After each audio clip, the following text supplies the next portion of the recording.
हाँ जी, तो अपने 2 क्लास से सभ्यताओं के बारे में पढ़ रहे थे। हमने कालीबंगा सभ्यता पढ़ी, आहड़ सभ्यता पढ़ी, अब जनपद कल शुरू कर दिए थे मैंने। मत्स्य महाजनपद के बारे में खूब सारी बातें बता दी थी। थोड़ी थोड़ी बातें मैंने आपको कुरु और सूरसेन महाजनपद के बारे में बताई थी। आज मैं आगे वाला शुरू करवाता हूँ, आज इसको खत्म कर लेते हैं यार अपने। और कौन कौन से, तो भारत में 16 बड़े महाजनपद थे। उन महाजनपदों में से 3 अपने राजस्थान में हुआ करते थे, तीनों का मैंने बता दिया। पर ऐसा तो है नहीं कि केवल बड़े राज्य थे, छोटे राज्य भी हुआ करते थे। तो छोटे राज्य कौन कौन से थे उनकी अपने बात कर लेते हैं। तो जैसे मैं एक सबसे पहले जिसे एक जनपद की बात करना चाहूंगा, वो जनपद मैं लूंगा सीवी।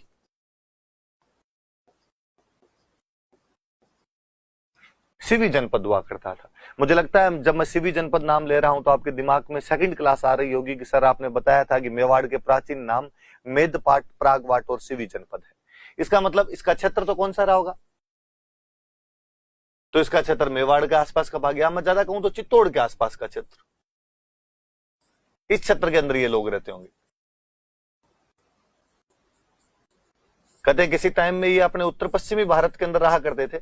सिकंदर के आक्रमण के बाद में ये जो जाति या जनजाति कबीला जो था सीवी, ये इधर अपने चित्तौड़ वाले इलाके के आसपास में आ गए थे। और इनकी जो राजधानी थी वो राजधानी हुआ करती थी माध्यमिका, जिसको आजकल अपने नगरी कहते हैं। अब नाम इसका नगरी मिलता है, बाकी ये माध्यमिका थी। बहुत पुराना शहर है, खूब सारी जगह से इसकी जानकारी मिलती है माध्यमिका की। जैसे माध्यमिका की जानकारी आपको पाणिनि के अष्टाध्यायी से मिलती है। पाणिनि के अष्टाध्यायी में इसकी जानकारी है। बाद में पाणिनि के अष्टाध्यायी पे पतंजलि ने महाभाष्य लिखा था, उसमें भी इसकी जानकारी मिलती है। महाभारत से इसकी जानकारी मिलती है।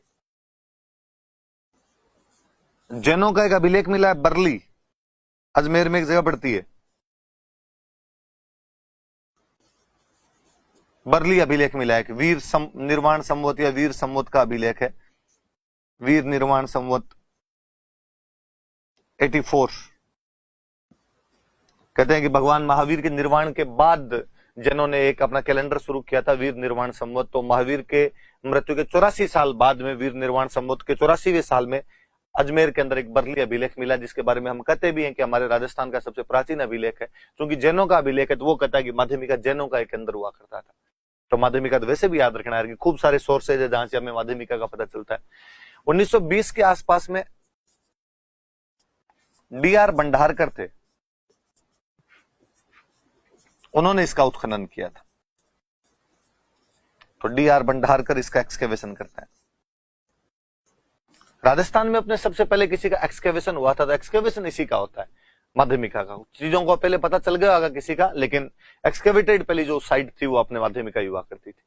तो सीवी जनपद वालों की राजधानी थी माध्यमिका। सिक्के वगैरह मिले माध्यमिका से सीवी जनपद के। चित्तौड़ के आसपास का इलाका था। पाणिनि के अष्टाध्यायी में इसकी जानकारी है, पतंजलि के महाभाष्य में जानकारी है, महाभारत से इसकी जानकारी मिलती है। बरली अभिलेख जो है वीर निर्माण संवत 84 का, उसमें इसकी जानकारी मिलती है।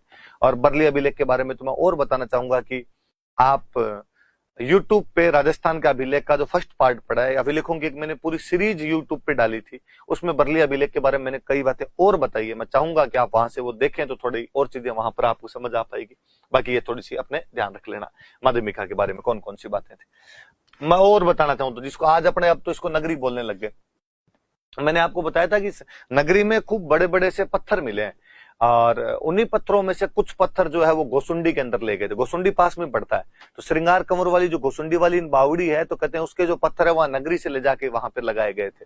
और गोसुंडी में जो अभिलेख मिला हमें, तो वो भी कहते हैं कि वो अभिलेख वाला भाटा पहले इधर था, नगरी के अंदर था, और फिर वहां पर लेके चले गए थे, जिसमें हमें भागवत धर्म की जानकारी वाली इन चीजें मिलती है। तो इसके पत्थर इधर उधर आसपास में और ले जाए गए थे। तो कहते हैं कि इसके जो पत्थर थे उनको ले जाके पास में एक जगह और हाथीबाड़ा नाम की जगह, वहां पर भी इसके पत्थर लगाए गए थे। तो जो उसी से हाथीबाड़ा वाली नाम की जगह बनाई गई थी। और कहते हैं उस हाथीबाड़ा वाली जगह के पास में ही और अकबर की सेना का पड़ाव रहा था। तो अकबर ने वहां पर एक मीनार बनवाई थी, मीनार के अंदर रोशनी करते थे, और उस रोशनी से चित्तौड़ के किले पर नजर रखने का काम किया गया था। तो वो और अपने आप में आप याद रखना, उब दीवट बोलते हैं उसको।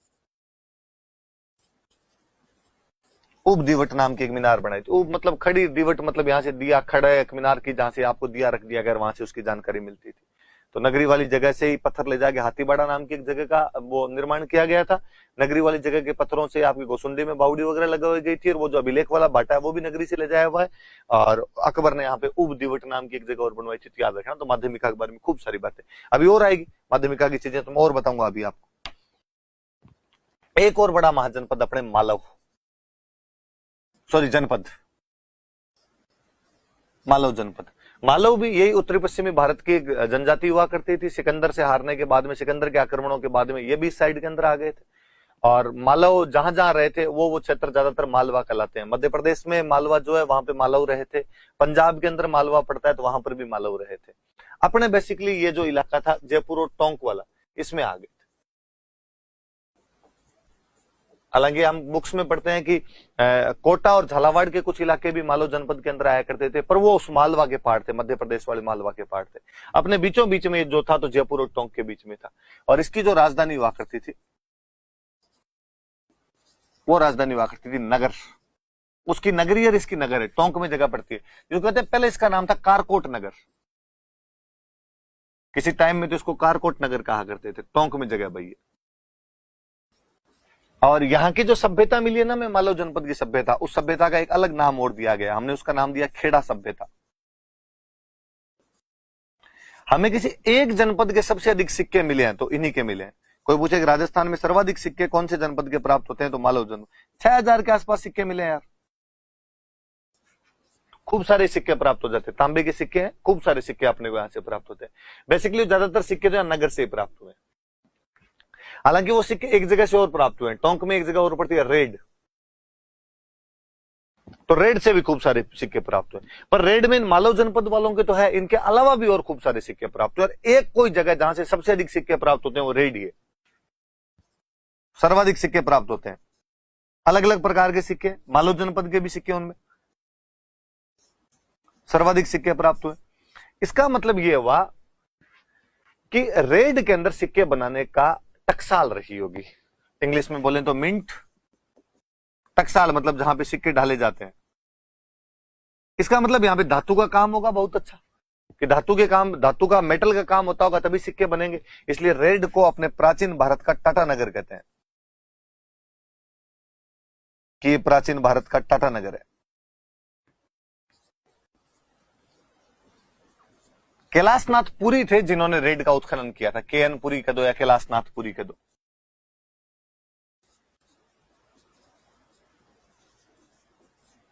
कि कैलाशनाथ पुरी ने इसका उत्खनन किया था, एक्सकेवेशन किया था। वापस देखना, जो मालव जनपद था वो जयपुर और टोंक वाले क्षेत्र के अंदर पड़ता है। मालव जाति द्वारा बसाया गया इसको। राजधानी इसकी नगर, या पहले का जो कारकोट नगर था टोंक में वो था। इसकी सभ्यता का एक नाम हमने खेड़ा सभ्यता भी दिया। किसी एक जनपद के सर्वाधिक सिक्के हमें मिले तो मालव जनपद के मिले। ये सिक्के अधिकतर तो इसकी जो राजधानी थी नगर से मिले, हालांकि कुछ सिक्के रेड से भी मिले। पर रेड वह स्थान है जहां राजस्थान में सबसे अधिक सिक्के मिले। अलग अलग टाइम पीरियड के सिक्के मिले हैं। हम कहते हैं यहाँ पे धातु का काम होता होगा, टकसाल रहती होगी, इसलिए हम कहते हैं प्राचीन भारत का टाटा नगर है। कि जिस प्रकार टाटा नगर जमशेदपुर जो है वहां पर धातु का काम होता है, ऐसे प्राचीन भारत में यदि धातु का काम कहीं पर होता था तो रेड में हुआ करता था। और इसका उत्खनन करने वाले कोई थे तो कैलाशनाथ पुरी थे। रेड भी टोंक के अंदर एक जगह पड़ती। तो आपने ये याद रख लेना। फिर एक महाजनपद के बारे में और बताना चाहूंगा आपको, योद्धे।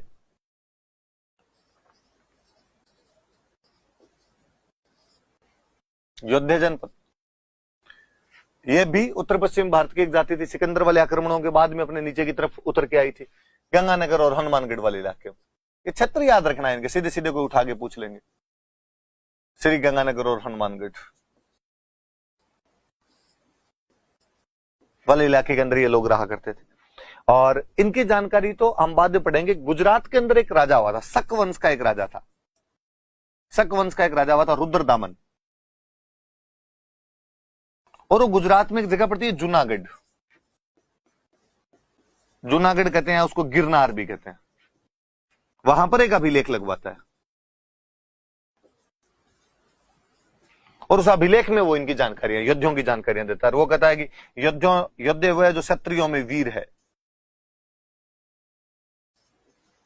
तो इनकी खूब तारीफें करता है कि ये क्षत्रियों में वीर है, इन्होंने कुषाणों को हरा दिया। कि कुषाण जो ऊपर पंजाब की तरफ एक मध्य एशिया से एक नई जाति आ गई थी अपने कुषाण, उनको हराने का काम भी इन्होंने किया है। तो रुद्रदामन जूनागढ़ वाले अभिलेख में लिखता है कि क्षत्रियों में वीर के समान योद्धे जिन्होंने कुषाणों को हरा दिया है, उनको मैं हरा रहा हूं। तो पहले दुश्मन की तारीफ करता है, बाद में लास्ट में एक लाइन में लिख देता है कि इनको मैंने हरा दिया।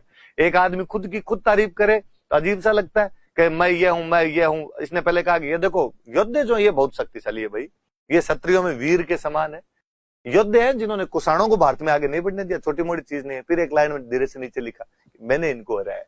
तो ये जो जानकारी है रुद्रदामन अपने जूनागढ़िया गिरनार अभिलेख के अंदर देता है। आप एंशिएंट पढ़ोगे तब और पढ़ोगे कि जूनागढ़िया गिरनार अभिलेख, यहाँ पर एक सुदर्शन झील है, तो सुदर्शन झील की जानकारी देने के लिए अभिलेख वगैरह लगवाए गए थे। आप पढ़ोगे कि यहाँ पे एक अशोक का अभिलेख भी हमें मिलता है, तो वो कई बातें आपको यहाँ से पता चलेगी। स्कंदगुप्त नाम का गुप्त राजा हुआ था, उसका अभिलेख भी यहाँ से मिलता है। तो ये जूनागढ़ गिरनार बहुत महत्वपूर्ण जगह है। शक राजा रुद्रदामन का अभिलेख है, योद्ध जनपद। तो तीन तो बड़े वाले याद रखना आपने, कौन कौन से? तो मत्स्य, कुरु और सूरसेन, तीन ये थोड़े छोटे छोटे और जनपद, इनकी बातें भी थोड़ी ध्यान रखना। योद्धियों के बारे में कहा जाता है कि इन्हीं का ये बाद में नाम अपभ्रंश होता होता जोइया बन गए थे ये, और कालांतर में अपने इस एरिया के अंदर जोइया राजपूत रहा करते थे। हालांकि अब तो कोई गिने चुने से ही मिलते हैं, कहते हैं ज्यादातर ने बाद में इस्लाम वगैरह स्वीकार कर लिया था, योद्धे जो भी रहे होंगे उन्होंने, पर फिर भी वो जो जोइया थे तो जोइयों को इन योद्धियों का ही वंशज माना जाता है। तो योद्धे जनपद थोड़ा सा याद रखें। दो तीन छोटे छोटे से और मैं बता दूं आपको। एक अर्जुनायन जनपद,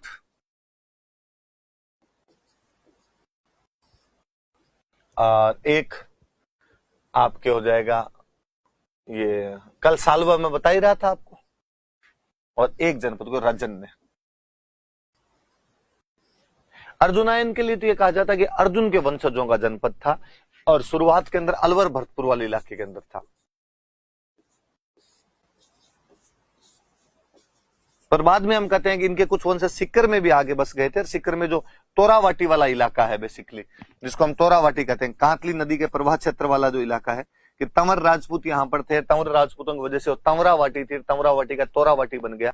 उन तंवरों या के लिए कहा जाता है कि वो अर्जुन के वंशज थे, तो वो जहां पर गए वो भी अर्जुनायन है। पर बेसिकली शुरुआत में लोग अलवर भरतपुर के आसपास में, मथुरा के आसपास वाले इलाके से इनके सिक्के वगैरह भी हमें प्राप्त होते हैं, पर राजस्थान में यही जानकारी। सालवों के बारे में कल मैंने आपको बता दिया था, ये जनपद अलवर में था और अपनी अस्पष्ट सीमा को लेकर मत्स्य जनपद से लड़ाइयां करता रहता था। राजन ने जनपद भरतपुर के अंदर हुआ करता था, ये जनपद भरतपुर में था। तो बेसिकली जनपदों के बारे में जो अपने पास में बड़ी बड़ी सी जानकारियां, वो इतनी जानकारियां। कल तीन बड़े वाले मैंने बता दिए थे, आज ये थोड़े से मालव और सीवी के बारे में थोड़ी और बातें ध्यान रखना, बाकी की थोड़ी थोड़ी बातें मैंने आपको बता दी। इसके बाद में अगला काल आ जाता अपना मौर्य काल।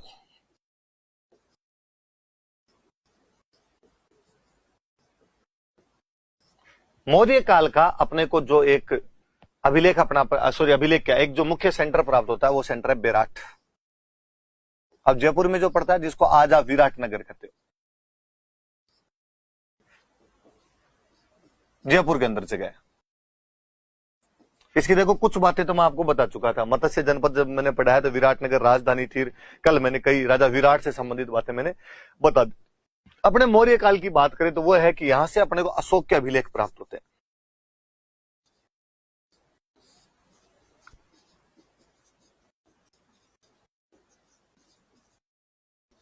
यहां से अशोक के अभिलेख प्राप्त हुए हैं अपने को।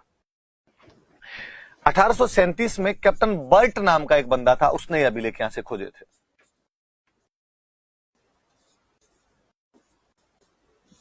कैप्टन बर्ट को ये अभिलेख मिले थे। कहते कैप्टन बर्ट एक मुख्य, दो अभिलेख है बेसिकली यहां पे, पर सबसे मुख्य एक अभिलेख है। दूसरे वाले में को ज्यादा जानकारियां नहीं है, एक में ज्यादा अच्छी जानकारी है। दो अभिलेख मिले, एक अभिलेख मिला बिजक की पहाड़ी से कैप्टन बर्ट को, दूसरा अभिलेख मिला वो मिला भीमसेन पहाड़ी से।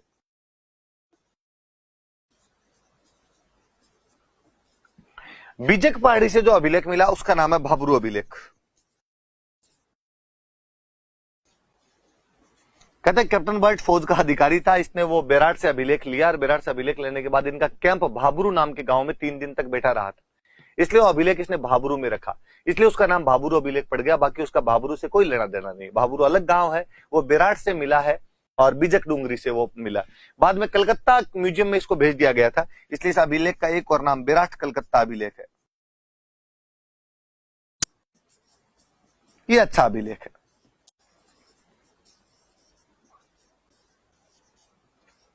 इधर भीमसेन वाली से भी एक बेराट अभिलेख मिला, इसमें तो कोई ज्यादा जानकारियां है नहीं, ये तो मत याद करना भले, इसको भी बेराट अभिलेख ही बोलते हैं।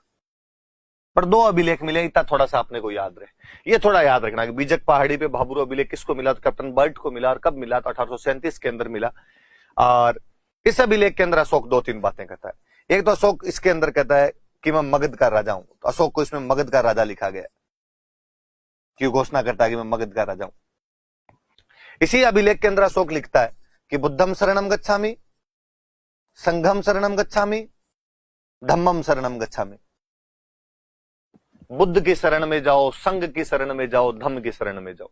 भगवान बुद्ध की जो कोचिंग थी उसका नाम ही संघ था। धम्म, अशोक ने एक कोड ऑफ कंडक्ट बनाया था, क्या करना चाहिए क्या नहीं करना चाहिए, उसकी जो आचार संहिता थी, नैतिक संहिता थी, उसको धम्म कहा जाता है। वो कहता है भगवान बुद्ध को फॉलो करो, मतलब बौद्ध धर्म को फॉलो करो, उनकी कोचिंग संघ को ज्वाइन कर लो, और धम्म जो मैं चला संगम शरणम गच्छामि वाली जो लाइनें हैं, ये आपको यहीं से प्राप्त होती है, इस बेराट वाले अभिलेख से प्राप्त होती है, जिसको हम भाबरू अभिलेख के नाम से जानते हैं, जो कि बीजक पहाड़ी पर 1837 में कैप्टन बर्ट को प्राप्त हुआ था। इसी अभिलेख के अंदर 7 बौद्ध ग्रंथों के नाम लिखे हुए, नाम तक बताए हुए। इसने बताया है कि साहब कौन कौन से नोट्स पढ़ने पड़ेंगे, तब जाके आपका सिलेक्शन होगा, वरना तो आपका सिलेक्शन नहीं होगा। तो 7 अभिलेख वहां से अपने को प्राप्त होते हैं। सॉरी, इस अभिलेख में 7 बौद्ध ग्रंथों के नाम प्राप्त होते हैं। तो सिलेबस और समझाया भाई ने कि क्या पढ़ना चाहिए, आपको क्या नहीं पढ़ना चाहिए। तो एक तो अशोक के अभिलेख मिले, ये एक महत्वपूर्ण चीज है। यहाँ से 2 अभिलेख मिले अशोक के, जिनमें एक अभिलेख अपना महत्वपूर्ण है, भाबरू अभिलेख, वो बीजक की पहाड़ी से मिला। एक और अभिलेख मिला जो भीमसेन की पहाड़ी, उसमें अशोक सिंपल सा कहता है कि मैंने धर्म का प्रचार प्रसार करना शुरू कर दिया और बाकी लोगों को भी धर्म का प्रचार प्रसार करना चाहिए। कब मैंने किया, क्या किया, वो सारे टाइम के बारे में बताता है। धम्म मतलब उसकी जो आचार संहिता है, तो धम्म के प्रचार प्रसार की जानकारी देता है।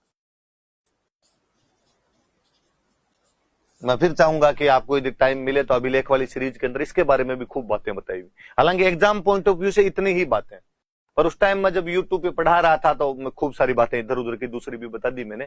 आप चाहो तो वहां पर भी इन बेराट वाले अभिलेख के बारे में भी मैंने विस्तार से खूब सारी बातें बताई। किसी का ज्यादा इंटरेस्ट हो तो वो भी सुन लेना आपने भले। तो एक तो बेराट में अशोक वाले अभिलेख की सीधी सीधी सी ये बात, 2 बातें याद रखनी। मगध का राजा कहा गया, बुद्ध संघ और धम्म में अपनी निष्ठा व्यक्त करता है, 7 बौद्ध ग्रंथों की जानकारी देता है। अब जब ये 1837 में यहाँ पर मिला, तो आप यदि राजा महाराजा चेक करेंगे तो उस समय अपने राम सिंह सेकंड अपने यहाँ पे राजा हुआ करते थे जयपुर में। जयपुर के अंदर आता था, तो राम सिंह सेकंड ने कहा यार ये गोरे यहाँ से ठीक उखाड़ उखाड़ के लेके जा रहे हैं, अपने भी पता लगाओ कुछ मिलता है कि नहीं मिलता है। तो राम सिंह, जयपुर के राजा जो राम सिंह सेकंड थे, उन्होंने भी यहाँ पर उत्खनन करवाया था। उनके टाइम में यहाँ पर उत्खनन करवाया गया, और जब उत्खनन करवाया गया तो यहाँ पर एक सोने की छोटी सी संदूक मिली, स्वर्ण मंजूसा। मंजूसा मतलब संदूक, और उसके अंदर यू राख सी है, और ऐसा कहा जाता है कि शायद भगवान बुद्ध के अवशेष है, रेमनेंट्स ऑफ लॉर्ड बुद्धा। और ऐसा माना जाता है कि भगवान बुद्ध के मरने के बाद में उनके जो राख थी, उसके जो अवशेष थे, उनको अलग अलग स्थानों पर ले जाकर रखा गया था। अलग अलग स्थानों पर ले जाके स्तूपों के अंदर उसको वहां पे जमाया गया था, लोग उनकी पूजा किया करते थे। तो बेराट भी बौद्ध धर्म का एक मुख्य केंद्र था। इसीलिए अशोक जो अपना है वो यहाँ पर अभिलेख लगवा रहा है बौद्धों को इंप्रेस करने के लिए, और वो कहता देखो मैं भी आपके बुद्ध भगवान को कितना मानता हूं, और इसीलिए यहाँ पर स्तूप वगैरह रहा होगा जिसके अंदर भगवान बुद्ध के अवशेष रहे होंगे। ऐसी एक बात कही जाती है कि वो स्वर्ण मंजूसा यहाँ पर मिली थी। गौरव ने करवाया 1936 में। दयाराम साहनी अपने यहाँ पर उत्खनन करते हैं बाद में, जब सिंधुगढ़ सभ्यता की खोज हो गई थी, उसके बाद कहा भाई यहाँ और पता लगाया जाए, तो दयाराम साहनी ने यहाँ पर उत्खनन किया था। और ज्यादा चीज तो कोई मिली नहीं मिली, पर एक तो पहाड़ियां हैं, पहाड़ियों में कुछ ना कुछ लिखा हुआ है। जो वो जब आप लिखा हुआ देखोगे तो ऐसे लगेगा जैसे शंख जो होता है, शंख जो बजाया जाता है अपने, तो शंख की आकृति में लोग लिखा करते थे। तो यहां से शंख लिपि प्राप्त होती है। तो कोई आपसे सिंपल सा पूछेगा कि बेराट की लिपि को क्या कहा गया है, तो उसे शंख लिपि कहा गया। एक यहाँ के वो जो चट्टाने हैं उनके अंदर हमें खूब सारे चित्र मिले, सेल चित्र, रॉक पेंटिंग्स, खूब सारी रॉक पेंटिंग्स भी हमें यहाँ से प्राप्त होती है। तो बेराट के बारे में ये बातें भी याद रखना भाई। एक तो बेराट में अशोक वाले अभिलेख मिले हैं, 2 अभिलेख अपने को, एक तो बीजक पहाड़ी से, एक भीमसेन की पहाड़ी से, उसको भाबरू अभिलेख कहा जाता है। बेराट कलकत्ता अभिलेख भी कहा जाता है क्योंकि बाद में कलकत्ता भेज दिया था उसको। एक बेराट अभिलेख और है दूसरा, उसमें तो धम्म की बातें करता है। इधर वाले में वो कहता है कि बुद्ध, संघ और धम्म तीनों में मैं विश्वास रखता हूँ, और 7 बौद्ध ग्रंथों की जानकारी देता है, खुद को मगध का राजा बताता है वो। तो वो थोड़ी बातें याद रख लेना। और राम सिंह सेकंड ने उत्खनन करवाया, एक स्वर्ण मंजूसा मिली जिसमें शायद भगवान बुद्ध के अवशेष रहे हुए होंगे, 1936 में दयाराम साहनी ने उत्खनन किया था। यहाँ की जो लिपि है उसको संख लिपि कहा गया है। यहाँ की चट्टानों में हमें चित्र मिले तो रॉक पेंटिंग्स प्राप्त होती। यहाँ पर वो एक बंदा आके गया था, हवेनसांग, चीनी यात्री था हवेनसांग। तो हवेनसांग ने बेराट की यात्रा की थी।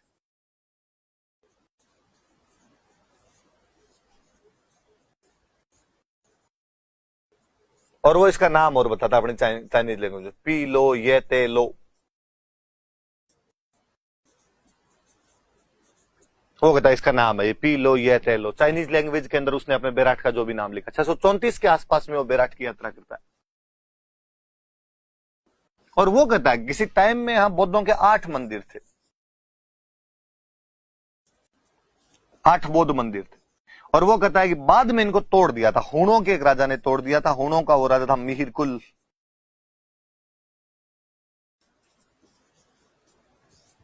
कि मिहिरकुल ने बाद में इनको तोड़ दिया था, ऐसा वो कह के गया। मिहिरकुल हुण था, हुण बौद्धों के शत्रु हुए, भगवान शिव के भक्त हुआ करते थे। तो हो सकता है मिहिरकुल ने ये कांड कर दिया, इसमें कोई बड़ी बात तो नहीं। तो ये हवेनसांग की भी थोड़ी सी जानकारी है। बेराट की यात्रा की थी 634 के आसपास में। पी लो ये ते लो अपनी चाइनीज लैंग्वेज के अंदर वो इसको लिखता है ऐसा। 8 बौद्ध मंदिरों की उपस्थिति बताता है यहाँ पर वो। और वो कहता है कि हुण राजा मिहिरकुल ने बाद में इनको तोड़ दिया था क्योंकि वो बौद्धों के शत्रु थे। मौर्य बेराट के बारे में तो लंबी बातें मिलती है अपने को कि बेराट के मौर्यों के टाइम से जानकारी मिलने लगती है। हवेनसांग बहुत बाद में आया था, हर्षवर्धन के शासनकाल में आया था। वहां तक की अपने को जानकारी बेराट से कुछ ना कुछ मिल जाती है। पर चूंकि हम तो अभी मौर्य काल पढ़ रहे हैं, तो मौर्य काल तो खत्म हो गया, कभी का कभी खत्म हो जाता है। 185 बीसी के आसपास ही मौर्य काल खत्म हो जाता है। पर मौर्यों के बारे में अपने राजस्थान में थोड़ी जानकारियां और मिलती है अपने को। जैसे तो मौर्यों के बारे में एक जानकारी यह है कि किसी चित्रांग मौर्य नाम के राजा ने अपने चित्तौड़ का किला बनवाया था। चित्रांग मौर्य ने चित्तौड़ किले का निर्माण करवाया था।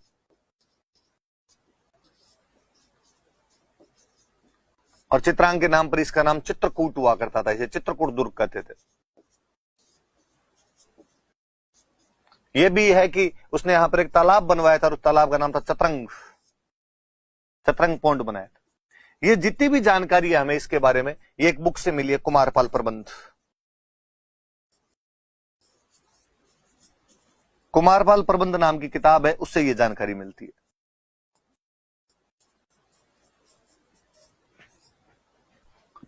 कुमारपाल प्रबंध के अनुसार चित्रांग मौर्य ने चित्तौड़ का किला बनाया था, इसे चित्रकूट दुर्ग कहा जाता है। और इसने चतरंग तालाब की वहां पर स्थापना की थी। हम जब हिस्ट्री पढ़ते हैं तो हम पढ़ते हैं कि बापा रावल ने मान मौर्य को हराकर यह किला जीता था यहां पर। इसका मतलब मौर्यों का कोई ना कोई लेना देना तो रहा होगा। तो उस मान मौर्य का एक अभिलेख मिला हमें, मानसरोवर, चित्तौड़ के पास में एक जगह पड़ती है, वहां से उसका एक मानसरोवर अभिलेख मिला, जेम्सटोड को मिला था। 713 ईस्वी का अभिलेख है। 4 राजाओं के नाम है इसमें, उसके पूर्वजों के नाम है महेश्वर, भीम, भोज और मान। और मान ने सरोवर बनाया इसलिए नाम है मानसरोवर। तो इसने अभिलेख लगवा दिया, इसने जब वो तालाब वहां पर बनवाया था अभिलेख लगवा दिया उसके पास में। और उसमें अपने 4 पूर्वजों के, अपने समेत 4 पूर्वजों के नाम लिख देता, महेश्वर, भीम, भोज और मान। जेम्स टोड को अभिलेख मिला था। टोड जब लंदन जा रहा था तो बीच में टूट गया था, तो समुद्र में फेंक के चला गया था इस अभिलेख को। पर हमें जानकारी वो अपनी किताब में देता है कि मेरे को ऐसा ऐसा एक अभिलेख मिला। अब 713 के अंदर यहां पर यदि मान था तो कोई बड़ी बात नहीं कि 734 में बापा रावल उसी को हराकर यहां पर कब्जा कर लेता है। तो ये भी एक सही बात है अपने आप। फिर मौर्यों का एक अभिलेख अपने को मिलता है कणसवा, शिव जी का मंदिर है, कणसवा शिवालय अभिलेख मिला है कोटा से।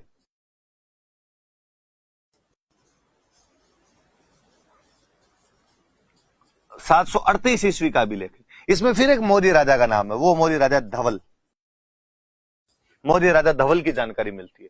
और ये राजस्थान में मौर्यों के बारे में अंतिम जानकारी है। इसके बाद में हमें मौर्यों के बारे में कोई भी जानकारी राजस्थान के अंदर नहीं मिलती। तो ये भी थोड़ा सा याद रख लेना भाई कि कणसवासी वाले अभिलेख कब का है, तो 738 ईस्वी का। तो परवर्ती मौर्यों के बारे में, लेटर जो मौर्यास थे जो राजस्थान में रह गए थे, उनकी थोड़ी जानकारियां हैं। कुमारपाल प्रबंध कहती है कि चित्रांग मौर्य ने चित्तौड़ किला बनाया, इसे चित्रकूट दुर्ग कहा जाता है, और चित्रंग तालाब बनाया था। मानसरोवर अभिलेख 713 का कहता है कि राजा मान ने यहाँ पर मानसरोवर तालाब बनवाया था, जिसके 3 पूर्वज पहले महेश्वर, भीम और भोज के नाम मिलते हैं। जेम्सटोड को अभिलेख मिला था, लंदन जाते समय समुद्र में फेंक के चला गया था। 738 ईस्वी का कोटा में कणसवा शिवालय, शिवालय मतलब शिव जी के मंदिर का एक अभिलेख मिला है। इसमें मौर्यों के राजा धवल का नाम मिलता है, और ये राजस्थान में उनके बारे में अंतिम जानकारी। इसके बाद मौर्यों का कोई भी नाम लेवा अपने राजस्थान में नहीं था। तो एक बड़ा सेंटर तो बेराट, और फिर ये परवर्ती मौर्य लेटर मौर्यास जो थे उनके बारे में अपने को क्या क्या जानकारी। अब मौर्यों के बाद में क्या हो, मौर्योत्तर काल। मौर्योत्तर काल में अपने यहां पर कई वंश आ गए थे, इंडो ग्रीक आ गए थे, आपके शक आ गए थे, कुषाण आ गए थे, इधर अपने सुंग थे, कण्व थे, सातवाहन थे, साउथ इंडिया में चेर थे, चोल थे, पांड्य थे। अपने उत्तर पश्चिमी भारत ऊपर वाले इलाके में इंडो ग्रीक थे, शक थे और कुषाण थे। बीच वाला जो सेंट्रल इंडिया इसके अंदर सुंग थे, कण्व थे और सातवाहन थे। एक थेड साउथ के अंदर जाके अपने चेर, चोल और पांड्य हुआ करते थे। तो भारत खंडित था, तो किसी एक वंश का नाम ले नहीं सकते। तो आप कहते हो साहब मौर्यों के बाद वाली जितनी जानकारियां हो एक साथ ही ले लो यार हमसे, तो आप कहते हो मौर्योत्तर।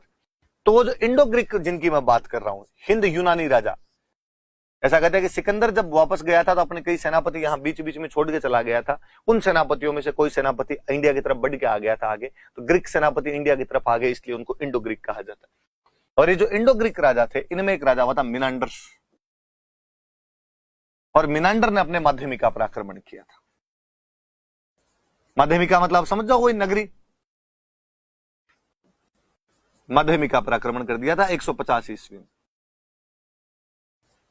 और यही जानकारी आपका पतंजलि का महाभाष्य देता है। शुरुआत में मैं बता रहा था कि भाई माध्यमिका की जानकारी कहां कहां से मिलती है, तो मैं आपको कह रहा था कि इसकी जानकारी हमें पाणिनि के अष्टाध्यायी से मिलती है, पतंजलि के महाभाष्य से मिलती है, महाभारत से मिलती है, और मैंने बताया कि बरली अभिलेख से मिलती है, जो वीर निर्वाण संवत 84 का अभिलेख है। वो पतंजलि का महाभाष्य ये कहता है कि साहब एक मल्लेच्छ, अपने बाहर से जो भी आता उनको मल्लेच्छ कहते थे, मल्लेच्छ ने आक्रमण कर दिया और वो माध्यमिका, साकेत और पाटलिपुत्रा तक पहुंच गए। साकेत का मतलब था अयोध्या, माध्यमिका मतलब अपने चित्तौड़ नगरी, और पाटलिपुत्रा मतलब पटना। तो मिनांडर के आक्रमणों की जानकारी देता है। तो ये याद रखना कि इंडो ग्रीक राजा मिनांडर ने अपने माध्यमिका पर आक्रमण किया था इस काल में। इस मिनांडर के 16 सिक्के हमें बेराट से प्राप्त होते हैं। तो मतलब इसका राज वगैरह रहा होगा, इसलिए सिक्के वगैरह चलो। वैसे तो इंडो ग्रीक के टोटल 28 सिक्के मिले हमें वहां से, पर उनमें से 16 जो रहे होंगे वो मिनांडर के रहे होंगे। तो अपने ये याद रखना। मुझे याद है एक बार ये किसी एग्जाम के अंदर अपने क्वेश्चन पूछा हुआ था, तो थोड़ा सा इसके बारे में ध्यान रख लेना। भरतपुर में एक जगह पड़ती है नोहे, नोहे नाम की एक जगह भरतपुर में। यहां से सुंगों के टाइम की, सुंगकालीन एक मूर्ति मिली है। यक्ष ऋषि हुआ करते थे पहले, उनको यक्ष बोला करते थे। तो एक यक्ष की मूर्ति मिली है, हमने उसका लोकल भाषा में नाम दिया जाख बाबा। तो कोई पूछेगा आपको कि जाख बाबा की मूर्ति कहां से प्राप्त होती है, तो नोहे से प्राप्त होती है। वास्तव में यक्ष की मूर्ति है। आप जब मौर्य काल, मौर्योत्तर काल पढ़ोगे तो आप पढ़ोगे कि खूब सारी यक्ष, यक्षिणी की मूर्तियां हमें प्राप्त होती है। हमने लोकल भाषा में उनका नाम जाख बना दिया। ये यक्ष से यक हुआ, यक से जक हुआ, जक से जक हुआ, और जक से आपका जाख हो गया। मैंने कभी बताया होगा किसी क्लास में, या मैं आगे कभी बता दूंगा आपको कि शिमला के पास में तो बाकायदा एक गांव है जाखू, और जाखू गांव में हनुमान जी का एक बहुत बड़ा मंदिर बना हुआ है। मैं एक बार उस गांव के अंदर गया था, उस मंदिर को देखने के लिए हम शिमला गए हुए थे, तब गए थे। ऐसा कहा जाता है कि हनुमान जी जब संजीवनी बूटी लेने के लिए जा रहे थे, तब वहां पर बीच में उन्होंने स्टे किया था, और एक यक्ष था। उस यक्ष से उन्होंने पूछा था कि संजीवनी बूटी कौन से पहाड़ पर मिलेगी, उस यक्ष ने बताया था, तब वहां पे बालाजी गए थे। हालांकि उनको पता नहीं चला संजीवनी बूटी कौन सी है, तो डोकरा पूरा पहाड़ी उठा के ले गया था वहां से। तो वहां उस बोर्ड का जो मंदिर का जो बोर्ड लगा था उसमें लिखा हुआ था यहाँ पे एक यक्ष रहता था। उस यक्ष को हमारी भाषा में यक बोलने लग गए, यक से वो जक हो गया, जक से वो जक हो गया, जक से वो जाक हो गया, इसलिए हम उसको जाक बाबा कहते हैं। जाक बाबा की वजह से हमारे गांव का नाम जाखू है। तब मुझे लगा कि हाँ यार, अपने नोह वालों को भी अपने जाक बाबा ही कहते हैं, तो नोह वाला ध्यान रखना। तो एक नोह है सेंटर, इसी टाइम का अपने को ये सेंटर मिला। इसी टाइम का एक सेंटर अपने को मिलता है रंग महल। हनुमानगढ़ जिले के अंदर रंग महल नाम की जगह, जिसका उत्खनन करने के लिए स्वीडन से एक डॉक्टर आई थी, डॉक्टर हन्ना रीड, स्वीडन की एक डॉक्टर थी, और इसने इसका उत्खनन किया था। और हमें यहां से इसके टाइम का रंग महल से एक उनको कुषाणों के टाइम का, कुषाणकालीन सेंटर है। कुषाणकालीन एक गुरु शिष्य की मूर्ति प्राप्त होती है।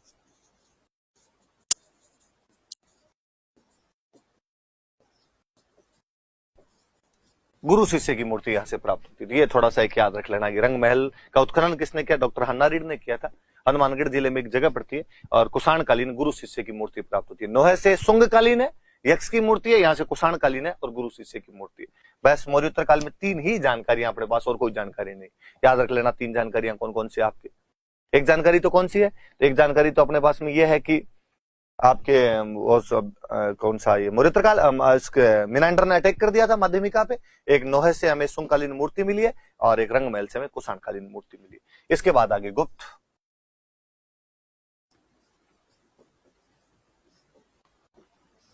काल। गुप्त काल में राजस्थान में सबसे बड़ा कोई सेंटर था तो वो सेंटर था बयाना। बयाना एक सेंटर हुआ करता था और बयाना के अंदर समुद्रगुप्त ने कहते हैं आक्रमण किया था और समुद्रगुप्त ने यहां पर विजय स्तंभ बनवाया था। हम कहते हैं हमारे राजस्थान का पहला विजय स्तंभ है। ये याद रखना है एक तो कि बयाना भरतपुर में एक जगह पड़ती है, यहां से समुद्रगुप्त का जो एक विजय स्तंभ हमें प्राप्त होता है कि समुद्रगुप्त यहां पे अटैक करता है और उसने विजय स्तंभ का निर्माण करवाया।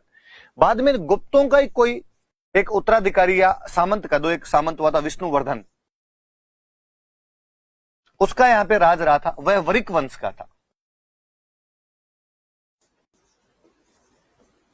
वरिक वंश का बंदा था। तो एक बार आरपीसी वालों ने किसी ने पूछ लिया था कि बयाना में कौन से वंश का अधिकार रहा था, तो वरिक वंश का। उसने कहते हैं यहां पर एक यज्ञ करवाया था और यज्ञ करने के बाद यहां पर एक पिलर लगवाया था। उस पिलर को बोलते हैं भीमलाट। ये थोड़ी सी बात याद रह जाए आपके कि बयाना के अंदर विष्णुवर्धन नाम का एक वरिक वंश का राजा जो गुप्तों के सामंत के रूप में यहां पे काम कर रहा होगा, उसने यहां पर एक यज्ञ करवाया था और भीमलाट नाम का एक पिलर लगवाया था। 392 ईस्वी का अभिलेख मिलता है बाकायदा इसका, विजयगढ़ अभिलेख है, विजय मंदिर गढ़ अभिलेख कहते हैं। बयाना का नाम विजय मंदिर गढ़ था। कहते हैं यहां पर बाद में एक प्रतिहार राजा हुए थे लक्ष्मण सेन, और उन लक्ष्मण सेन की एक रानी थी चित्रलेखा, और रानी चित्रलेखा ने यहां पे उषा मंदिर का निर्माण करवाया था। भगवान कृष्ण के एक वंशज हुए थे अनिरुद्ध, अनिरुद्ध की जो रानी थी उनका नाम उषा था, उनके नाम पर उषा मंदिर का निर्माण करवाया गया था। रानी चित्रलेखा जो लक्ष्मण सेन जो प्रतिहार राजा थे उनकी रानी हुआ करती थी, उसके द्वारा करवाया गया था। बयाना के बारे में एक याद रखने वाली बात यह कि बयाना अपने मध्य काल में नील की खेती का सबसे मुख्य केंद्र था। इंडिगो एग्रीकल्चर खूब सारी हुआ करती थी, यहां पे नील की खेती हुआ करती थी। नील की खेती का मुख्य केंद्र हुआ करता था। बयाना में गुप्तों के सबसे अधिक सिक्कों का ढेर मिला है। बयाना के पास में एक जकली एक जगह पड़ती है नगला छेल, वहां नगला छेल से गुप्त सिक्कों का ढेर मिला है। गुप्तों के सबसे अधिक सिक्के यहां से मिले। तो इसका मतलब जो बयाना है गुप्तों का मुख्य केंद्र रहा होगा। और ये तो बड़ा जोरदार 1946 के आसपास में भरतपुर दरबार थे ब्रजेंद्र सिंह जी, शिकार खेलने के लिए गए थे। बयाना के पास जो नगला छेल नाम की जगह है, तो वहां पे जब शिकार खेलने के लिए गए तो वहां घोड़े की टापों से नीचे वो सिक्के निकल गए थे। जमीन के अंदर वो जैसे दबाव पड़ा जमीन में, वो सिक्के जो भी थे तो बाहर आ गए। वहां पता चला गया सिक्कों को इतना बड़ा ढेर 1821 सिक्के प्राप्त होते हैं। तो सबसे बड़ा गुप्तों का सिक्कों का ढेर कहां से मिला, तो बयाना ही नाम लेते हैं। बाकी एग्जैक्टली जगह नगला छेल नाम की जगह जहां से वो सिक्के प्राप्त होते हैं। तो बयाना वाली बातें याद रखना भाई। समुद्रगुप्त ने यहाँ पर विजय स्तंभ बनवाया था, गुप्तों के सिक्कों का एक ढेर मिला है, 1821 सिक्के मिले। सबसे अधिक सिक्के उनमें चंद्रगुप्त सेकंड के, चंद्रगुप्त सेकंड नाम का राजा था, उसके सबसे अधिक सिक्के मिले यहाँ से। और विष्णुवर्धन जो गुप्तों का एक सामंत रहा होगा, जो स्वयं वरिक वंश से संबंधित रखता होगा, उसने यहाँ पे यज्ञ करवाया था। और उसके बाद एक भीमलाट, जैसे अपने ईसर लाट पड़ते हैं वैसे भीमलाट बना दी होगी। प्रतिहार राजा लक्ष्मण सेन की पत्नी चित्रलेखा रानी ने यहाँ पे उषा मंदिर का निर्माण करवाया था। और मध्यकाल के अंदर जो आपने बयाना था वो नील की खेती का एक मुख्य केंद्र रहा था। और चीजें थोड़ी सी पढ़ लेते। एक अभिलेख मिला अपने को बड़वा अभिलेख, 12 से एक अभिलेख मिलता है। 12 जिले से अभिलेख मिला, 238 ईस्वी के आसपास का अभिलेख है, शायद तक मेरे याद आने में यही है। और इससे एक वंश की जानकारी मिलती है, मोखरी। मोखरी वंश की जानकारी मिलती है। यहां पर भी मोखरी वंश के राजाओं ने यहां पर यज्ञ करवाया और यज्ञ के बाद में यहां पे 4 पिलर लगवाए थे, 4 स्तंभ लगवाए और 4 स्तंभों में से 3 पे लेख लिखवाए उन्होंने, 3 पे लेख लिखे। अपने सीधी सी बात याद रखने की, मोखरी वंश की जानकारी वाले अभिलेख कहां से प्राप्त होते हैं, तो बड़वा से हमें ये अभिलेख प्राप्त होते हैं। 4 पिलर है, उनमें 3 पर अपने को लेख लिखे हुए। यज्ञ के बाद में पिलर लगाए गए थे, यूप बोलते थे, यूप। यज्ञ के बाद में जो भी पिलर लगाए जाते यूप, तो यूप लगवाए मैं यहाँ पे, तो ये याद रख लो। अभी मैं आपको बात कर रहा था एक बंदे की, आपके मिहिर कुल की। मिहिर कुल ने अपने बाड़ोली नाम की एक जगह है, यहां पर शिव मंदिर बनवाए थे। मैंने कहा था कि बौद्धों के मंदिर तो तोड़ दिया करते थे और शिव जी के मंदिर बनवाया करते थे, तो ये मिहिर कुल द्वारा बनवाए गए थे।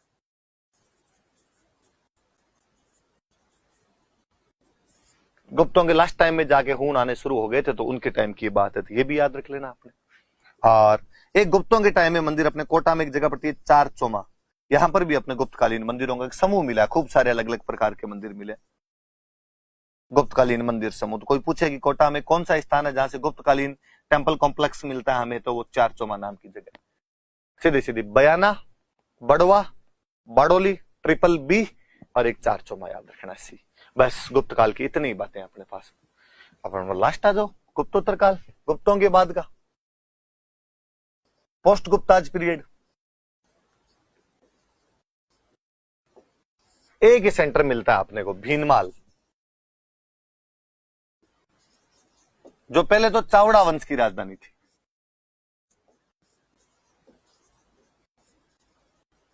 चावड़ा राजपूत हुआ करते थे, उनकी राजधानी थी। चावड़ा कहते हैं, या इन चावड़ों को चाप कहते हैं, या इनको चापोतकट कहते हैं।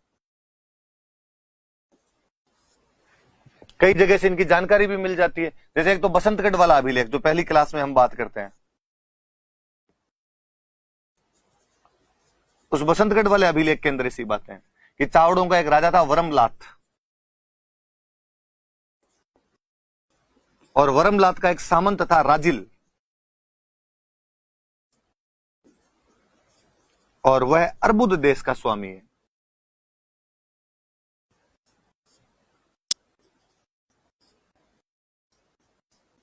तो एक तो सामंत व्यवस्था की जानकारी दे रहा है ये अभिलेख अपने आप में, और ये बता रहा है कि राजा वरमलात चावड़ा वंश का राजा था, वो इस समय यहाँ पे राज कर रहा था। तो बसंतगढ़ अभिलेख से जानकारी मिलती है।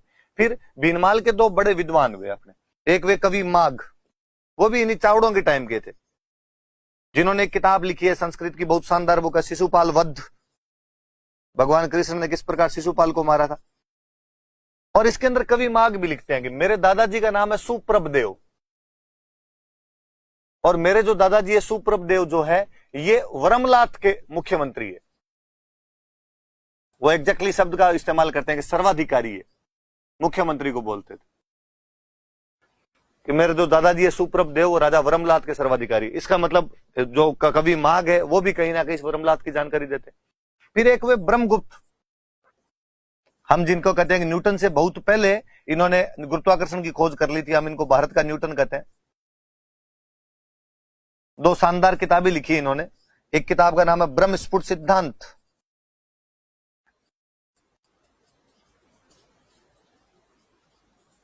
एक किताब का नाम है खंड खाद्यक। ब्रह्मस्फुट सिद्धांत और खंड खाद्यक नाम की दो किताब लिखी। ब्रह्मस्फुट सिद्धांत के अंदर वो लिखते हैं कि यहां पर एक राजा है, उसका नाम है व्याघ्रमुख, और वो चाप वंश का राजा है। और ये बसंतगढ़ वाले अभिलेख के 3 साल बाद का वो जानकारी है ये अपने आप में। इसका मतलब वरमलात के जस्ट बाद में वहां पर कोई राजा बना होगा, तो कौन बना होगा? व्याघ्रमुख। तो चावड़ों के बारे में अपने को जानकारी भी मिलती।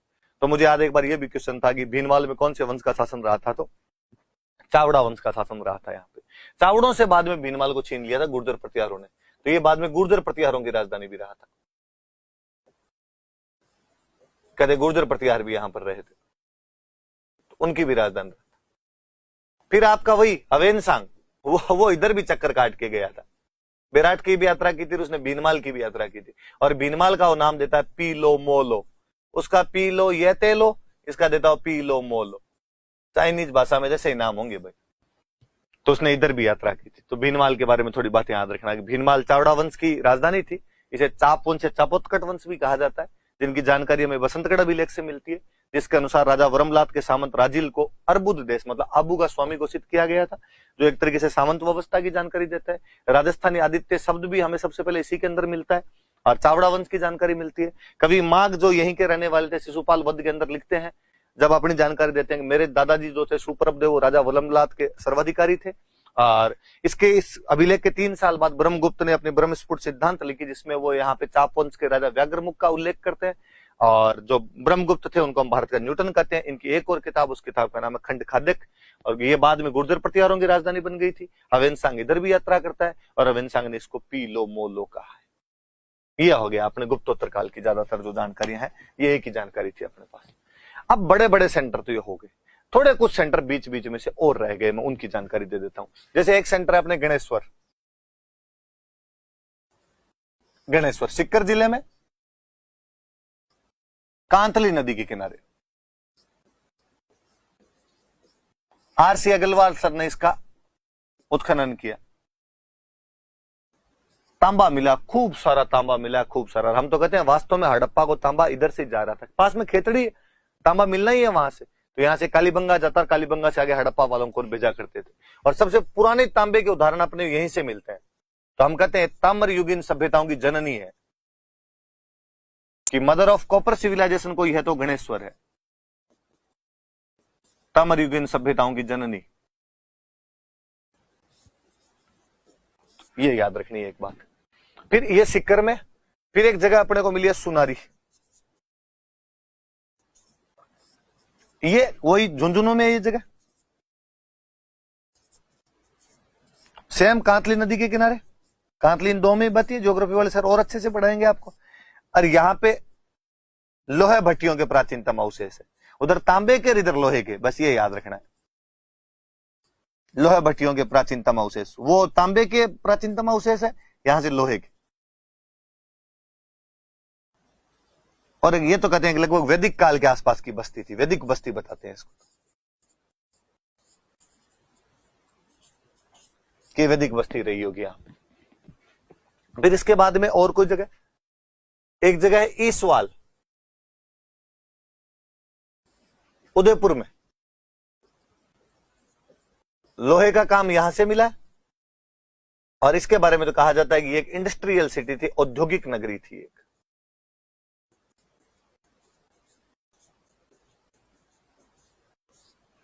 एक जगह अपने नागौर में कुराड़ा,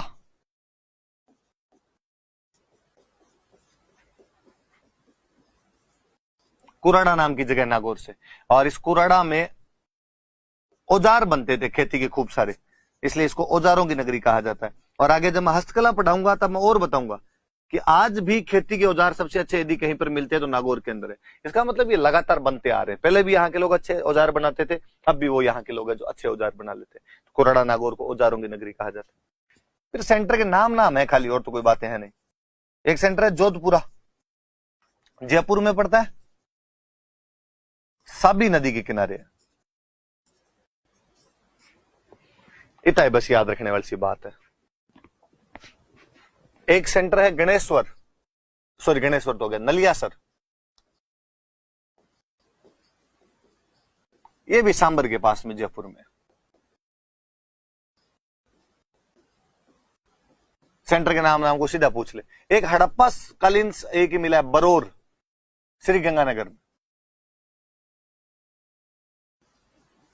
बस नाम याद रखना, कोई प्रीलिम्स में पूछ लेगा, हड़प्पा के अवशेष मिले हैं, मतलब हड़प्पा कालीन सभ्यता के अवशेष है ना, हड़प्पा का कहने का मतलब। एक सेंटर है जालोर में एलाना,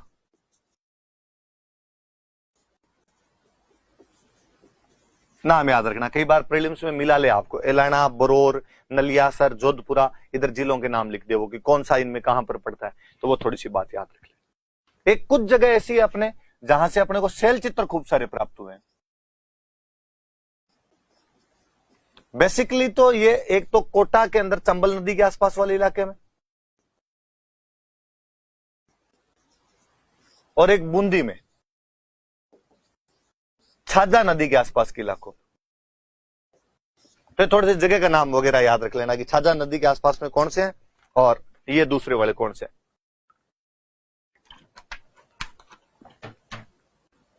सिंपल कोई मेंस में भी कई बार पूछ ले कि भाई शैल चित्र कहां कहां से मिले, तो कोटा में शैल चित्र अपने को मिलते हैं रावत भाटा,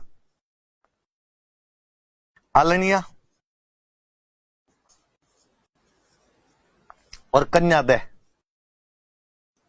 मतलब चंबल के आसपास वाले इलाकों में इन्हीं जगह से अपने को मिले, रावत भाटा, आलनिया और कन्यादह में, चंबल नदी के आसपास में।